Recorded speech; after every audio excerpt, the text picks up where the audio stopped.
et d'anticiper les déplacements de ces bandes violentes à travers toute l'Europe. Le Point National Information Football, le PNIF, est une entité européenne dont l'antenne française a été créée en 2003. Sa mission, échanger des informations avec leurs homologues des pays voisins. Jean Hayet et Sylvain Huzac collectent des données sur les supporters étrangers et leurs habitudes. Ils analysent aussi les phénomènes d'alliance afin de prévenir les éventuels débordements lors de déplacements. Globalement, on sait que certains groupes de supporters affectionnent de venir épauler leurs homologues d'une autre ville. Ça, c'est quelque chose qui se fait tant au niveau national qu'au niveau européen.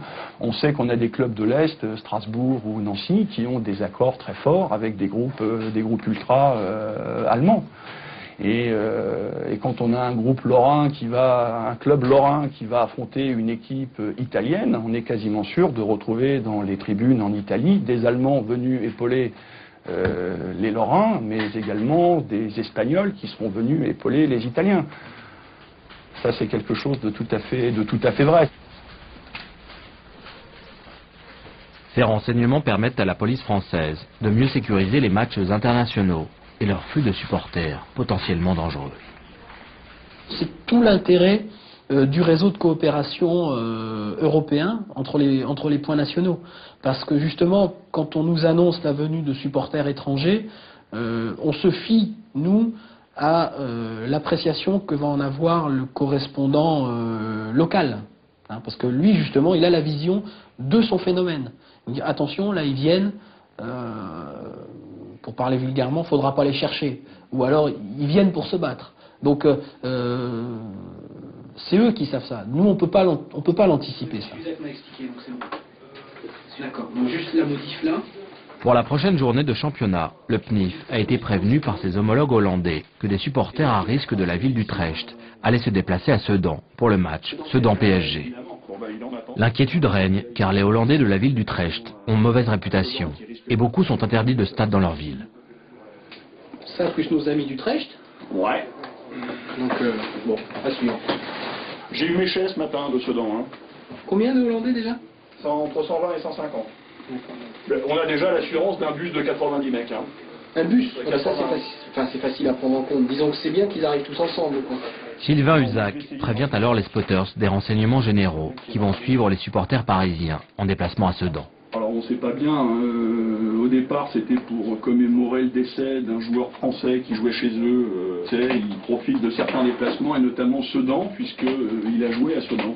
On n'a pas d'éléments précis qui laissent à penser que c'est un match ou un déplacement qui va dégénérer, mais là on se retrouve avec une configuration et un certain nombre d'ingrédients qui laissent au contraire à penser qu'il faut prendre ça avec beaucoup de sérieux et s'y intéresser.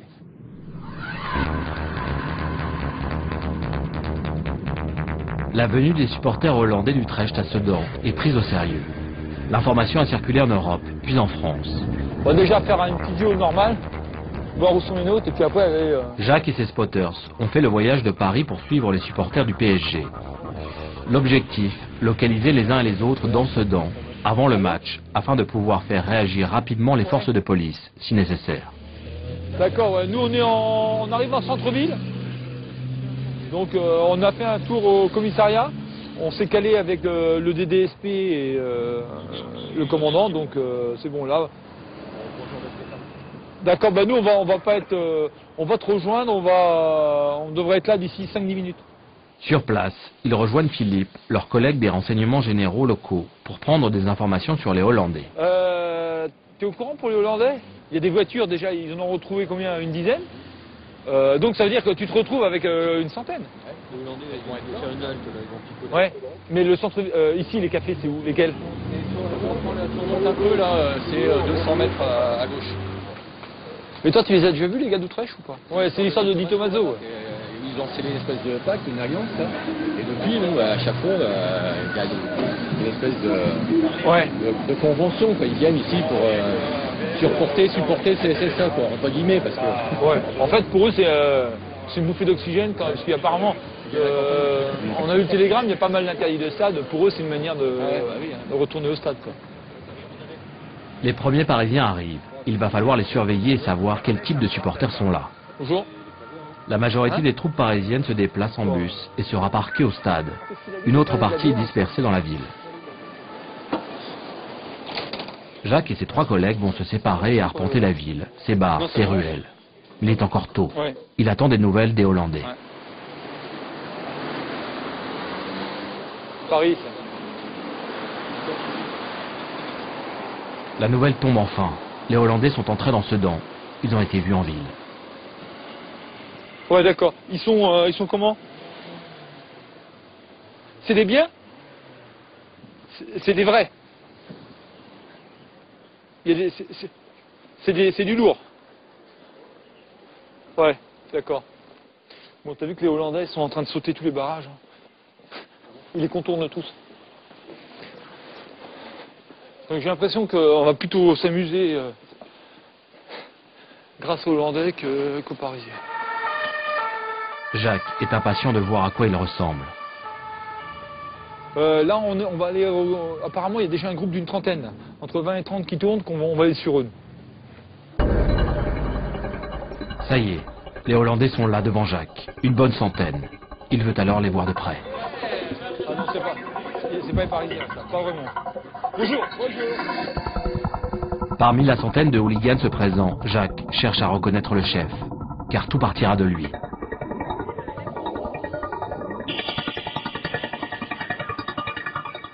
Pas franchement accueillant, les Hollandais sont néanmoins habitués aux spotters, car c'est un pays pionnier en la matière.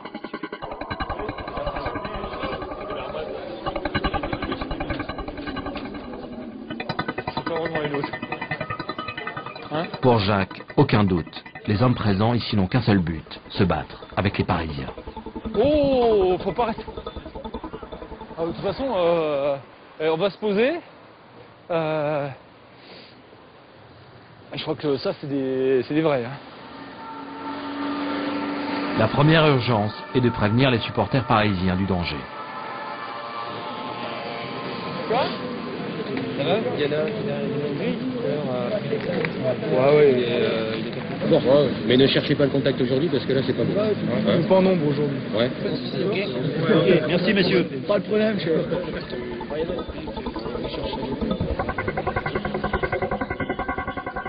Mais Jacques rappelle ses troupes. Aux alentours du bar des Hollandais, il y a eu un problème. Un supporter parisien se serait fait frapper par certains d'entre eux. C'est Philippe qui l'a prévenu. Donc ils sont passés derrière sur le parking qui est derrière là, et donc parti tout droit. Et le fight a eu lieu sur le parking. Il y a un Parisien qui s'est pris une tête. Ouais. Ah oui, ils ont dû les repérer. Parce que moi j'étais dans le café, c'est des fous là-dedans. Ils sont fous. Voilà, ils téléphonaient sans arrêt quoi. Puis à un moment, je les ai vus sortir tranquilles. Et ils sont partis en courant sur l'arrière. Mais ceux-là, là, à la fin du match, là, s'ils reprennent pas le bus et s'ils partent par groupe de 10 dans la ville, ils vous mettent tout à feu à sang. Mais oui, c'est une enquête. Sur le parking derrière le bar, les Parisiens qui arrivent en ordre dispersé se font agresser par des petits groupes de Hollandais. Jacques veut aller jeter un coup d'œil. T'as regardé s'il y avait du monde derrière?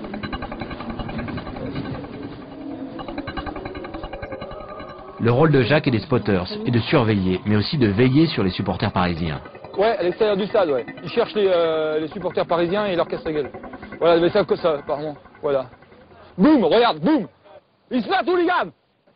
Alors, you go out. Des Hollandais viennent d'agresser un jeune Parisien, mais la présence des 2 policiers les a fait reculer. Ah, c'est quoi ça? Non, mais c'est Utrecht. Ouais, c'est des Hollandais ça. Qui veulent taper du Parisien. Ouais, ils sont là. Ouais, ils sont là, Ouais. Ouais, bon, toi, Ils sont frappés devant nous, on est remontés dans la voiture. ouais. Non, mais ce qu'on va faire, c'est qu'on va vous regrouper et on va demander une escorte parce que. Moi, c'est au bout de la rue là-bas, Ouais. tout le monde, c'est près du pont. Et donc, il y a 5 Parisiens, ils descendaient de leur bagnole, ils sont pris.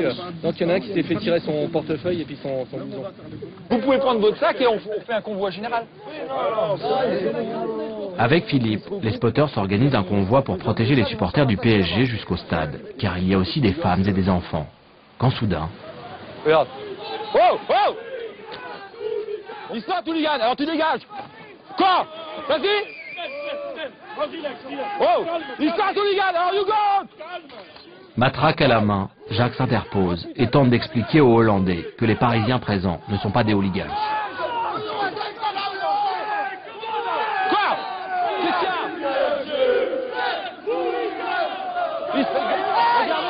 Le face-à-face semble inévitable. Mais grâce aux spotters, les Parisiens échappent aux hooligans hollandais. Non, non, oh, c'est lui le chef, c'est lui qui... Oh! Leur chef, lucide, ne veut pas d'ennui avec la police française. Non, c'est bon, c'est bon, c'est bon, c'est bon. Mais pendant que Jacques s'activait en ville, le gros de la troupe des hooligans est entré dans le stade en forçant les contrôles et les palpations.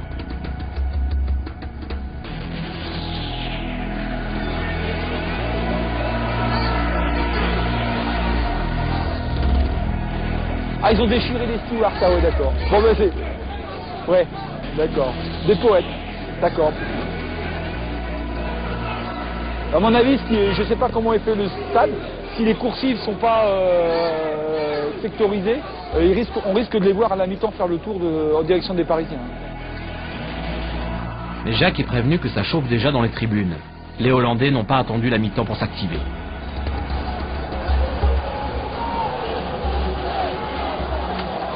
Oh ben, il y a les Hollandais, il y a les Hollandais. Il y a les Hollandais. Et voilà. Les hooligans hollandais ont traversé toutes les travées du stade pour venir jusqu'à la tribune des Parisiens. Ils sont là, juste de l'autre côté du grillage, pour essayer d'entrer en contact. Pardon, sortez. Oh. Paris, reculez. Allez, recule, recule. Dis aux gars, poussez là-bas. Poussez-vous là-bas. Les ultras et les indépendants parisiens ne refluent pas, bien au contraire, toujours prêts à en découdre. Jacques se jette dans la mêlée pour essayer de les calmer et de les faire reculer.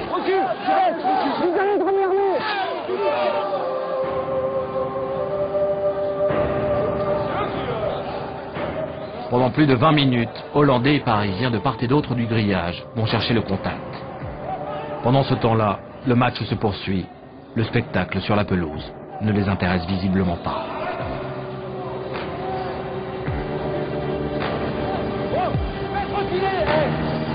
Faites reculer au moins les femmes et les enfants.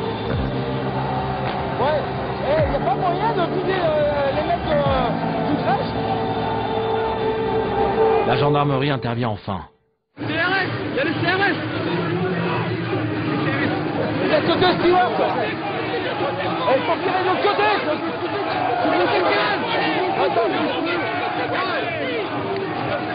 Ouais, mais pourquoi on les envoie en tribune parisienne alors que ceux qui tapent sont de l'autre côté? Mais pourquoi ils... Dans un premier temps, les forces de l'ordre interviennent côté parisien, puis enfin côté hollandais.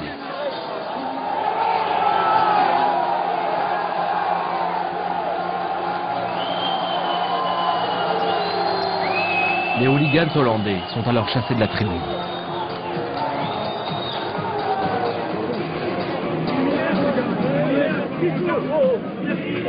Ce soir, les stadiers ont encore payé de leur personne. De leur côté, les Parisiens ulcérés auraient bien aimé chasser eux-mêmes les agresseurs. Moi, je vous dis, le fond de ma pensée, j'aurais préféré que la grille tombe. Et on vous aurait réglé le problème des gens hollandais qui étaient de l'autre côté. Bon, les mecs, ils sont partis en courant. Non, c'est pas le steward?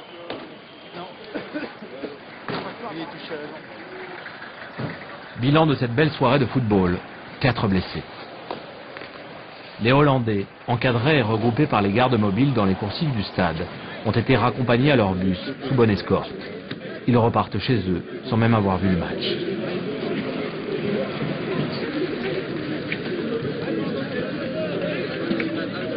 Les Parisiens, eux, vont maintenant pouvoir supporter leur équipe.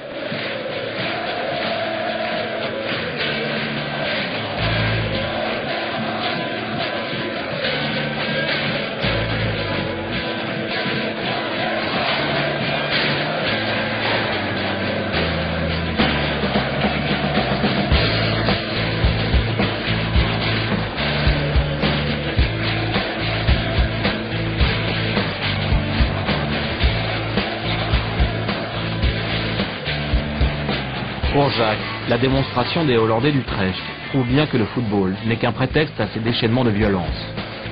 Ce soir, avec l'aide des forces policières, il a évité l'affrontement entre les deux camps. Ce combat, Jacques et ses spotters le maîtrisent plutôt bien lorsqu'il se déroule dans un stade. Mais une nouvelle forme de violence se développe, plus difficile à maîtriser. Ce sont les fights, Des bagarres organisées entre hooligans qui se déroulent loin des tribunes et des policiers qui les surveillent. Ça se trouve en Pologne. Donc ce sont deux groupes antagonistes qui ont décidé justement d'organiser un fight et voilà, on les voit donc en découdre. C'est vrai qu'en Pologne, la violence commence à être de plus en plus visible. Donc en plus de ça, on a des gens qui sont, comme vous le voyez, sont relativement sportifs et gaillards. On peut avoir des fights à 10 contre 10. C'est arrivé, je crois, une fois, il y a eu un Sochaux au Cerf, 10 contre 10. Comme on peut avoir un fight à 50 contre 50, un 100 contre 100. Il est évident qu'un 100 contre 100, ça ne concerne que le haut du panier, que des équipes ou des villes où il y a une culture de la violence qui est bien ancrée, qui est déjà bien assise.